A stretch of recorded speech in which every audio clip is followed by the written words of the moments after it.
Welcome to my presentation. In this presentation, we should look at some practical examples related to proportions.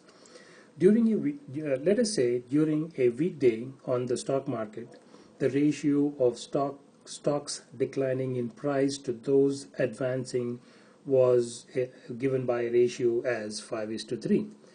If, let's say, 475,000 shares advanced, how many shares declined on that day? So this is a classic example of proportions. We can find the number of shares declining on that particular day. So let us write this as follows. Step number 1. Let us write the proportion of the declining shares and advancing shares. So when we write it as a proportion, we can write it as follows. Declining shares, let's write that here. Declining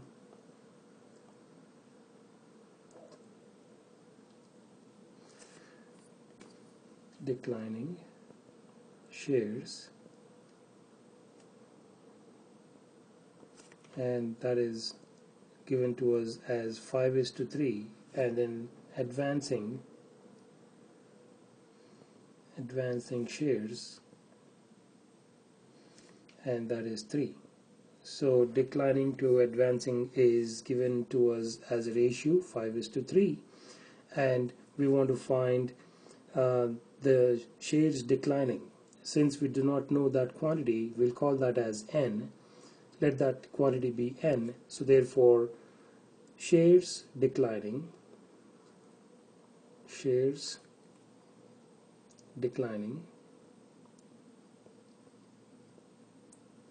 2, the number of shares advancing was given to us as 475,000, and those are the shares advancing. And since this is a proportion, we should be able to find out the unknown quantity. We can also simply write this same statement as follows, isn't it?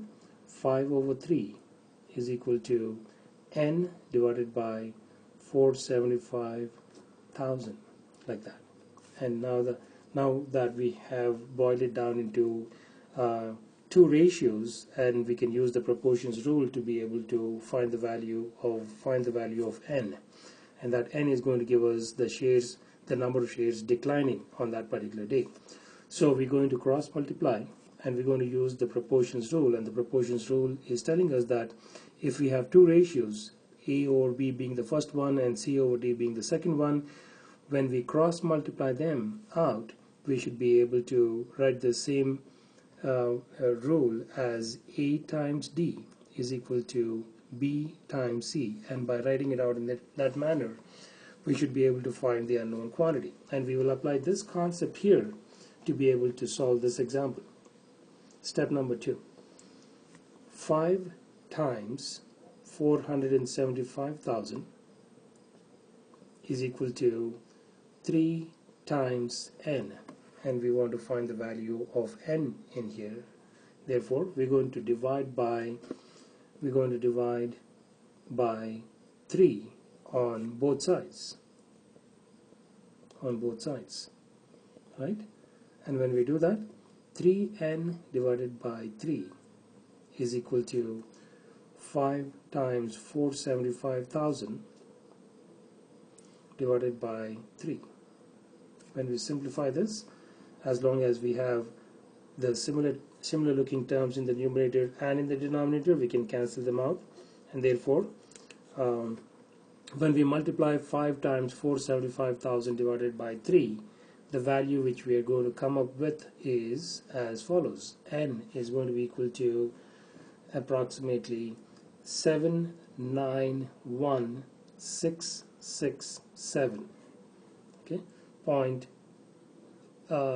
in fact it was 791,666.66 and recurring. So we could have rounded it off to 791,667. So therefore the value of n is going to be equal to that. So what is this telling us? We'll write that as step number 3. In this step, we're going to say the number of shares declining in price was 791,667 shares. So therefore, the number of shares declining, the number of shares declining in price was equal to 791,667. 667. That is our answer. This is where we want to leave it. This was a very practical situation. We were given a typical day on a stock market. Sometimes the stocks go up, sometimes the stocks go down, and if the ratio was given to us as 5:3, and if the number of shares advancing was given to us, in this particular case, we wanted to find the number of shares declining in price, and we found that value out as being equal to 791,667.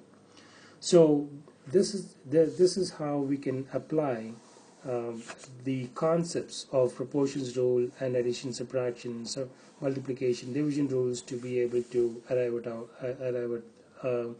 at an answer. In my next presentation, we should look at some more examples related to proportions and how we can solve real world problems using these concepts.